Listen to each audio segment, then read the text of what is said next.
Mən Ərdəbil ətəyindən, Bakiri qeyrət vətənindən, Siz 45 dirəyindən, bütün aləmə səs görə bildin. Qanı toşur ələ mənim qələmimlə, o deyərdə əxi bizə girmə, öt qoy yerə mükü dana hürmət, hürsün hürməni səfa silmət. Sən kiminləri biz keçə barrarız, ey dəli dəli bizə biz baxmarıq. Qarda qoduq var, soqqandarıq, meydandarıq, əslən pox yey çordən varıq. Herkes anos, benim gençe halos, kapmaz alos.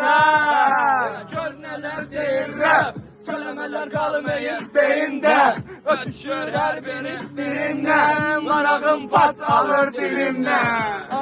Hamı gələ bilazəb yazılıb adıma, fənnə deyişər, ya qələbi ya ələ. Elə dəfə gələn əzirəm, lal oldu.